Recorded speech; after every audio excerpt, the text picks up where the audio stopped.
stand we here idle? What's it the gentleman wish?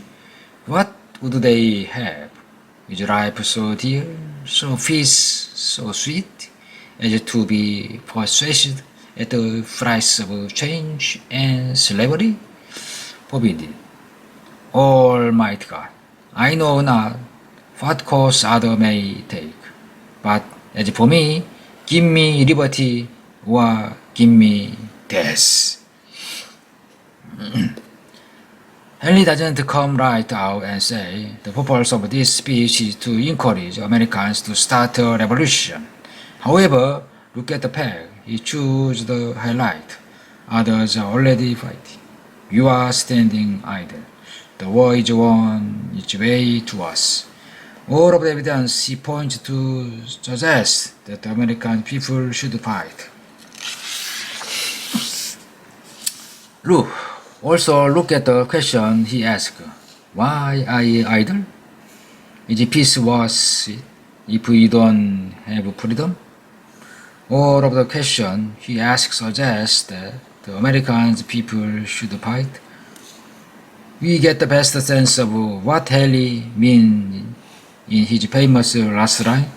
I know not what course others may take, but as for me, give me liberty or give me death. Haley begins by saying he doesn't know what others might do, but by the time he finishes, it's pretty clear he thinks everyone should fight for freedom, just like he said he will. Conflicting evidence and viewpoint. Whenever anyone has an idea, there's probably another person who has a conflicting one. The same can be said for evidence. A good writer knows that not everybody agrees, even when the facts seem irrefutable. So, the author will mention those other points of view and pieces of evidence in his writing, and explain why they shouldn't count. This is called a counterclaim or counter-argument. Conflicting viewpoint example. That cat is rage. Boss, that cat is tired. Conflicting evidence example. I saw the cat climb down the wall. Boss, I saw the cat fall off the wall. Acknowledging other points of view, especially opposing point of view, makes one's argument stronger because it shows forethought. Plus, it gives the writer a chance to refute those points and show why his or her opponent's argument is not so sturdy. Counter-argument. Reasons used to oppose an idea or argument.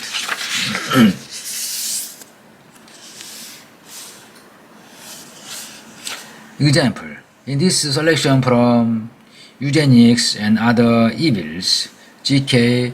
Chesterton explains his argument, his opponent's argument, and why he is correct. Pink. Christon's opinion. Blue. Opponent's opinion as told by Chesterton. There exists today a scheme of action. It's a thing that can be pointed out. It's a thing that can be discussed. And it's a thing that can still be destroyed. It's called for convenience eugenics. And that is ought to be destroyed. I propose to prove in the page that follows. I know that it means very different things to different people, but that is only because evil always take advantage of ambiguity.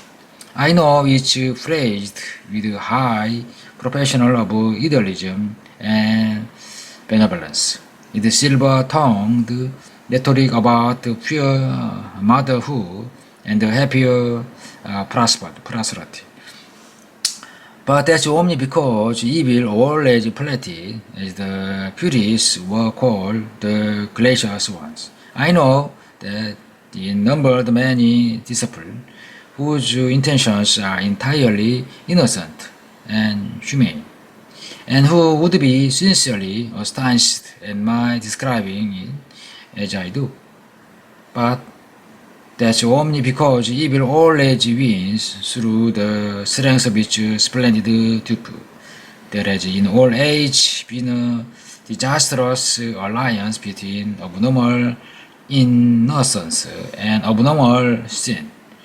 Eugenics itself, in large quantities or small, coming quickly or coming slowly, urged from good motives or bad, applied to 1,000 people or applied to 3, eugenics itself is a thing no more to be bargained about than poisoning. Chesterton's viewpoint, opposing viewpoint, Chesterton's argument. Eugenics is a distinct movement. Eugenics means different thing to different people, even all age vague. Eugenics is evil. Eugenics is about idealism, motherhood, and posterity. Evil of often disguised as good. It doesn't matter if the people who believed in eugenics are good or bad. People who believed in eugenics have good intentions. Eugenics is evil either way. Good writers don't just express their side of the argument. Like Chesterton, they anticipate what the other side might have to say. Then they gather evidence to refute the claim of the naysayers and strengthen their own argument. Compare and contrast different presentation.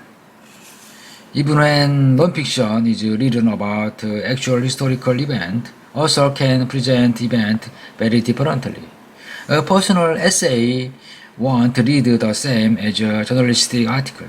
A speech won't be written the same as a dictionary entry, even if all of them are about the exact same thing. Speech example. I'd like to thank my mother, who instilled in me a love of all flowers, but especially daffodil, from a very young age. In fact, I just discovered the most beautiful hill of daffodil I've ever seen while on a walk in the wood today. There must have been thousands of them there, and as a member of this horticultural society, gardening society, I couldn't resist strolling down the hill. When I got to the bottom, I found the patch unlike anything I'd ever seen, orange and yellow and white. Of course, as a good horticulturist, I had no collect a sample. I'd like to present them this evening to my mother, without whom none of my achievement in the horticultural world would have been possible. Characteristic. The author's tone is geared to an audience of more than one. It's obvious that the author is speaking to a group. The author's tone is conversational. It's not too formal or dry. The author speaks from his or her personal point of view. The author describes personal experience and how they've said his or her perspective.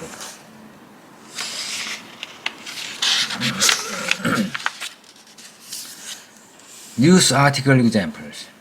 Daffodil scientists report as yet unsolved break-in today at a major daffodil research facility hidden deep in the wood outside Detroit. Vandals apparently scaled a 6-foot fence to destroy a large swath of the precious experimental blossom. Officials were particularly baffled by the theft of a stand of experimental orange blossom known as the facility for their terrible smell. Characteristic. An author tone is more matter-of-fact. It's not conversational. The author focused on the immediate reporting of the fact. There isn't much background information or follow-up on what happened next. The author writes only verifiable fact and is sure to mention when something is not confirmed by using words like apparently. Biographic examples. The unsolved break-in at the Mudo Daffodil Research Facility proved to be a pivotal moment in the history of daffodil research and the life of Charles Pimbrovich, its primary champion. After the daffodil were destroyed, security at the site were called into question, and many major donors declined to continue funding.